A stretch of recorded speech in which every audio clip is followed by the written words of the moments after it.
October 4th, 2011. My new apartment building has a fallout shelter sign on the exterior wall by the entrance. What's ironic is that what lies within the walls may be what people need protection from. As you pass the threshold, one is overcome with the overwhelming stench of insecticide. How I ever came to live here still baffles me.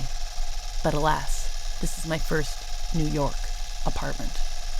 I remember hearing somewhere that cockroaches have walked this planet for over 300 million years and could survive a nuclear holocaust. They're virtually indestructible and could subside off a single sheet of paper for over a week. They burrow in warm nests and explore urban landscapes in the dark of the night. They have 2 autonomous brains, one in the head and one in the tail. If you were to behead a cockroach, he would survive just fine. They can swim laps and run up to 7K an hour. The first morning at 383 South 3rd, I awoke to discover an overflowing toilet with a cockroach spinning in the water like a synchronized swimmer seeking validation from the judges. I gave him a pet name, Pussy Rose, and from that moment on blamed all apartment mishaps on him. That was over a month ago. The toilet has continued to be problematic, but there have been no more sightings of the little bitch. I'm relieved, but still slightly paranoid.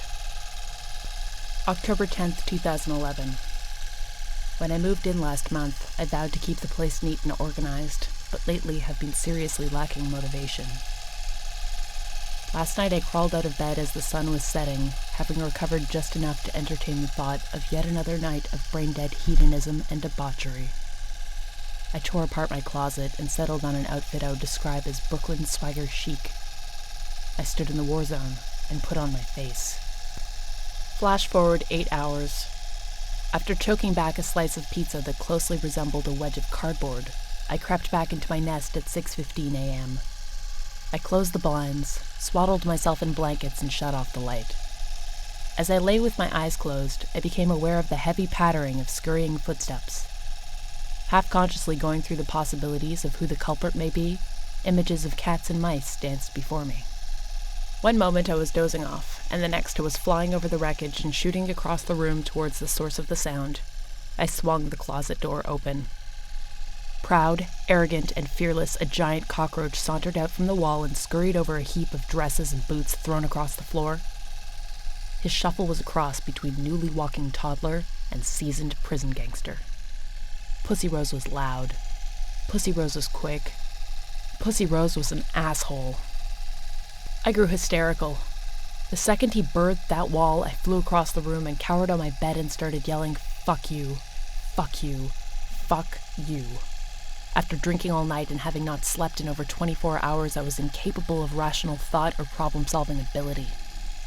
I went to the closet and hissed at him to get back inside. He obliged.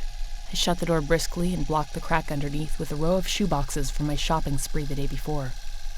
I returned to bed, slowly, wide-eyed, terrified.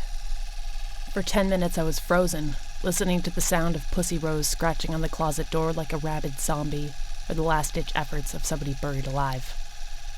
In an incoherent stupor, I found myself rifling through the kitchen utensil drawer until I came across an 8-inch chef's knife. Holding the prop like a predator from a slasher film, the escalating noises drew me back. At the exact moment I reached the closet, and not one moment sooner, Pussy Rose overcame the shoebox barrier and rappelled down the wall inside. I squealed as I made the first stab.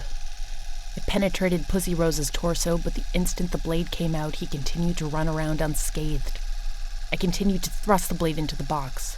He squealed. I squealed. This went on loop for at least 2 minutes, the situation building to a climax of half-drunk, sleep-deprived, exhilarating mania. After the final thrust, I lifted the knife slowly from the shoebox to present the skewered pest, still flailing his 6 legs.